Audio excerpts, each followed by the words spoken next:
अस्सलाम वालेकुम, how are you all. उम्मीद है कि आप सब खैरियत से होंगे। बेसिक इंग्लिश लर्निंग का हमारा थर्ड लेसन है आज, जिसका टाइटल है इंग्लिश प्रोनाउंसिएशन। तो इंग्लिश लर्निंग के दौरान जो सबसे डिफ़िकल्ट मरहला आता है, जो सबसे डिफ़िकल्ट स्टेज होती है, वो होती है सही प्रोनाउंसिएशन की। प्रोनाउंसिएशन यानी तलफ़ुज़, हुरूफ़ का सही तलफ़ुज़। तो यहाँ पे ये सारी जो टेबल दी गई हुई है, इसमें कुछ कायदे बताए गए हैं जिनके ज़रिए हम लोग जानेंगे कि किस हर्फ़ का, कौन से लेटर का क्या प्रोनाउंसिएशन है और किस तरह इनको अदा किया जा सकता है। और सही जो प्रोनाउंसिएशन है लेटर्स की, वो भी हम लोग इस लेसन में जान सकेंगे। तो सबसे पहले हम लोग पढ़ने जा रहे हैं वोवेल्स के प्रोनाउंसिएशन का तरीका, कि वोवेल्स जो हैं हुरूफ़ सही, उनको किस तरह हम लोग प्रोनाउंस करते हैं। उसके बाद हम लोग कंसोनेंट्स के बारे में पढ़ेंगे। सबसे पहले प्रोनाउंसिएशन ऑफ वोवेल्स, हुरूफ़ इल्लत का तलफ़ुज़ क्या है, उसको प्रोनाउंस करने का तरीका यहाँ पे लिखा है। सबसे पहले ए की आवाज़ कभी ए आती है, ए की आवाज़ कभी ए भी आती है, जिस तरह एट, एन, लेड, मैन वगैरह। फिर सेकंड नंबर पे हम लोग आ जाते हैं, ए की आवाज़ कभी अलिफ मद्दा के साथ आ आती है, जैसे वॉल, ऑल, वार और स्टार वगैरह। एंड देन ए की आवाज़ कभी ए ही की तरह आती है, जैसे शेयर, फेयर, डेयर और केयर वगैरह। सेकंड पेज पे हम लोग आ जाते हैं। यहाँ पे सबसे पहले यहाँ ये लोग कह रहे हैं कि ए के बाद आई या वाई हो तो ए की आवाज़ क्या हो जाती है, ए आती है और उसे थोड़ा खींच के पढ़ा जाता है।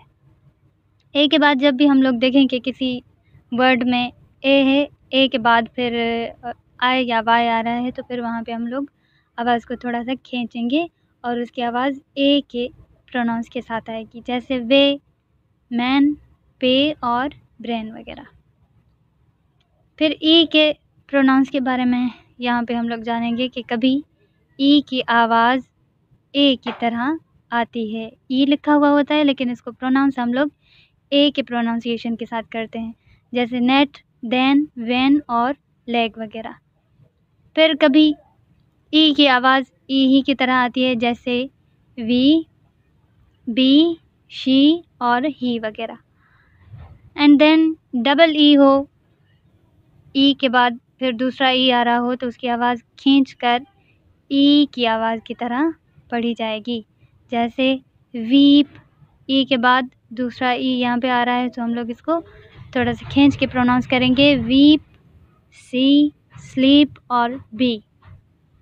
फिर ई के बाद ई के बाद ए साथ आ जाए, तो उसकी आवाज़ भी, या की आवाज़ थोड़ा सा खींचेंगे, उसको भी खींचना पड़ेगा, जैसे सी। यहाँ पे आप लोग देख सकते हैं कि ई के बाद ए आ रहा है, तो हम लोग इसको थोड़ा सा खींचेंगे और फिर प्रोनाउंस करेंगे see, clean, meat, heat. And then यहाँ पे है कि ई किसी लफ्ज़ के आखिर में आए तो उसकी अपनी कोई आवाज़ नहीं होती है।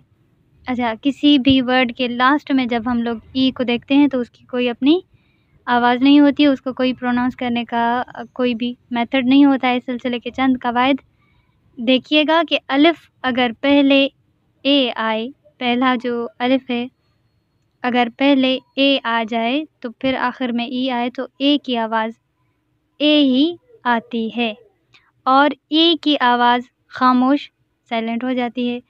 यहाँ पे कह रहे हैं कि अगर पहले ए आए फिर आखिर में ई आ जाए, तो ए की आवाज़ ए ही की तरह आती है और ई हमेशा साइलेंट हो जाता है, जैसे NAME, नेम। ए के बाद क्या आ रहा है, ई आ रहा है आखिर में, तो ई का जो तलफ़ुज़ है, प्रोनाउंसिएशन है, वो साइलेंट हो जाएगी। नेम, शेम, सेम और लेम। अच्छा, तो इसके मुतालिक आप लोगों का कोई भी क्वेश्चन हो तो आप लोग पूछ सकते हैं। अल्तमास दुआ, टेक केयर, अल्लाह हाफ़िज़।